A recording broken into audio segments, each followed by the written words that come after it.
All right. Second question that we had come in, and I'll just read it as it was written, and we can go for it. It says, I just watched CCC Anywhere. Thanks for watching. Thank you.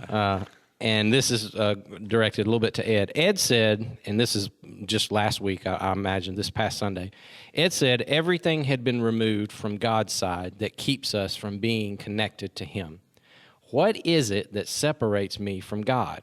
What do I need to do on my end? What did Jesus do that removed the separation? And then they say, I know that's a lot. Sorry.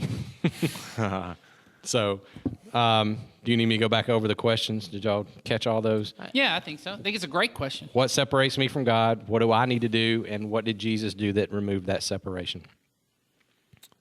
What separates us from God is sin, is the way the Bible would use that word, which sin is what I have done to violate my own standards, God's standards. Mm-hmm. It's things that I do that violate love for myself and love for others, love for God. Yeah. It's a violation of it. Most often it is I choose to do what I want to do in spite of what might come out of that. I mean, often I don't know what will come out of it, and often I didn't know that there was some other way. Sometimes, sometimes I wind up doing things that are just harmful to me that no one had ever told me there was another way. Mm-hmm. Do you know what I mean? And I'm not saying that keeps you from God, but sin has entered the world through these patterns in our world, and the willful sin on my part is when I make a choice to continue in that pattern. Yeah, once I know it violates love for me, love for other people, love for God. But I continue in it because it's what I've chosen. And so it separates me from God. Mm-hmm. Well, and I think the distinction you made Sunday, which is very helpful, is you were speaking out of that 2 Corinthians passage in chapter 5, I believe, where he's talking about God reconciles the world, no longer counting sin against anybody, right? And right, that He's removed this barrier, and like you said, ultimately the thing that is separating you and God is you. Mm-hmm. That it is you and I mean, we don't even have to come up with an analogy. Jesus gave us the analogy of how this works with the very famous story of the prodigal son. That's right. The son, who in this case represents us, right, turns from his father, says, "Give me your stuff. I want to go off and live." He goes off and, in effect, racks up a huge debt between the father and him. Of, I've taken your money, I've gone and recklessly spent it, and I've done all these things. And by that nature, he and his father were cut off from one another societally, even legally in that society. That there was no way they could come back. But by all that it took for the son to get to be made reconciled with his father was for him to come home.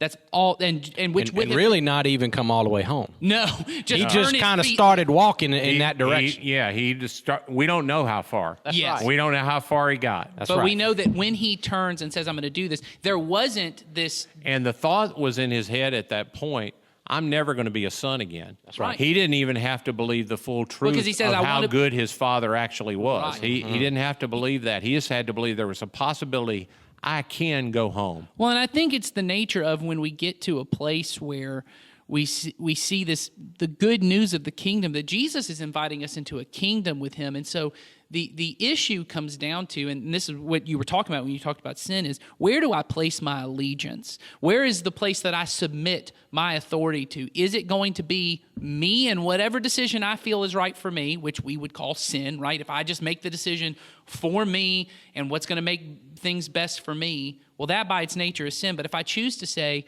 hey, I want to live with my Father, I want to live in his kingdom, God says, well, that's great. This huge debt you racked up, I'm not even counting that anymore. This sin, it's just that. They never even talk about it. Yeah. There's nothing you have to climb over. And I do really think that's the important distinction when often people think about, so what's the difference between Old Testament Judaism and Christianity and every other form of religion? Everybody else, including the way God was dealing with people in the Old Testament, was there's a way to deal with your sin. It's a sacrifice, it's a prayer, it's a something. And what happened at the cross is God said, I'm going to take care of all of that from my end. I'm just going to take care of that once and for all.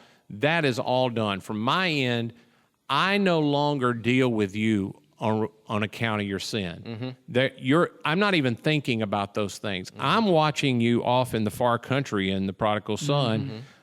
And the moment you turn and believe, all you have, and really all you're believing is he can be trusted. I was going to say, it's just trust. He can be, because, and it wasn't even the right amount of trust. No. The boy says to himself, I'm no longer worthy. Well, that's not what the father thought. Right. The father was way more gracious than he thought he would be. But even the fact at the point that the boy had the wrong thought of, I'll go home and I'll be a servant, that was enough for the father, because it says when he was still far off, and I think I told you all on this podcast, it wasn't until just reading that a little bit ago that it got to me. I mean, the father knows what's going on the whole time. Somehow he knows he's in He a far. saw him in the pig pen. Yeah, he knows all of that. He knows he's either got spies that are going. Somehow he knows what's happening. Yeah. And I believe I think the moment the boy is turning and he starts walking, the dad is going after him. Yeah. Yeah. The dad's going. He's not waiting for him to get close enough. He's going. Well, and I think it gets to another question that it's tangential to this, but I think is very critical to the deeper idea we're getting to, which is this idea that people have of God kicking people out and sending them to hell, or God sends somebody to hell. The issue, even if you just take this analogy of a father-son being in the home relationship. I remember I once had a conversation with a student. They said, I don't see why, if God loves us, why, if heaven is his home, why he would kick us out of his home. And I said, you're thinking of it backwards. Yeah. I said, God is the father who says, I have a room for you. I'm waiting for you. You can choose the room, but you don't have to choose me. If you don't like living in my house, in the way I say people treat each other in this, the door is open and you can go. I promise you, it's worse out there than you think it is. And many parents have been in this situation, and they said, well, shouldn't God, if he loves them, just keep them? And I said, yeah, you're thinking that what heaven would be is God just goes, hey, you can keep living in your room and do whatever you want. And to say, the person say, I hate this room. I want out of it. And God said, unfortunately, I have to lock you in your room. I love you too much. And so you're in jail. Yes, right. And that's what I said is, you cannot leave. yeah, I said the situation you imagine of God putting someone in heaven who wants out is the same as someone kidnapping their own adult child and locking them in their room till they're 40 going, because I know this is better for you. I know this is better. You don't ever get to go experience it. Well, we know that's not love. And I think that gets to the point of God saying, in my home, there is nothing that keeps you in or out other than you. So I have want to removed get those to the things. end of that question before I spend too long. I just want to make sure we say the end of it. What do I have to do? That's the question. It really, if I were at a place, it really does start. And Nathan brought up a great example with the prodigal son. You have to get to the point to begin to ask yourself, what do I believe about God, and is he enough for me to trust just a little? Sure. I don't have to have all the faith that other Christians seem to have. Right.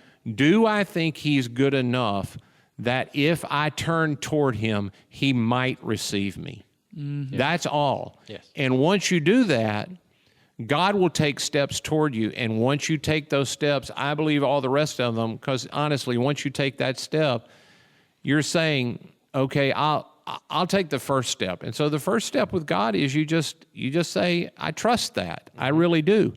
Publicly, there's a part of that because God knows from our point of view, and I believe all of this, the things that are tangible that God gives us, like communion is tangible, I think that's for our benefit. God doesn't need to see me take bread and wine to prove something to him. No. It's not him checking something off.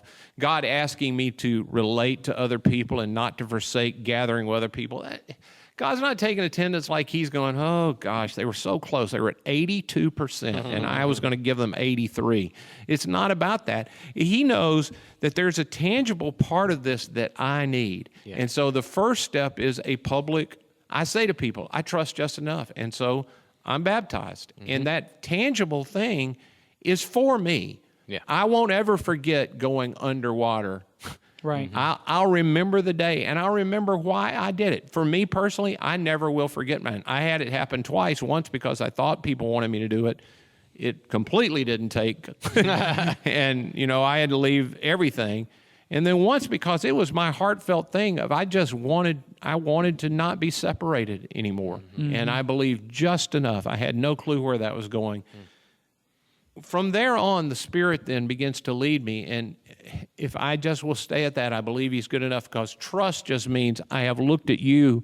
And it's not about me having a certain amount of trust. It's you being worthy of my trust. That's it. Do I think right thoughts about you? And so I'd say to you, if you're at a place and you go, I don't think he is trustworthy, well, that's what you need to start working on. What thoughts do I have? What do I need to work through with somebody? What questions do I need to have answered? What is it about God's character? Not about Christians, not about this world. What is it about God that I need to get figured out to just say, okay, I trust enough? Well, and I would encourage you just to reach out to us and beyond an anonymous question. That you would have that you would reach out. We have an email, help@community-christian.net, or any of our emails, which are just on CCC anywhere. We have the text number, The contact us page. and at least we can have a back and forth conversation in that way. And the good thing about the text thing, you're still a little bit, we don't know your name. We'd like to know. I mean, I think hopefully you get to the point you can trust us enough to do that. But back and forth conversation on this would be better. But I'm honored you asked the question. I'm honored you listened to it. I hope what we've said has helped. But it's in the end, it's trust. But it's not the importance of the amount you have. It's who you're putting that little bit of trust in.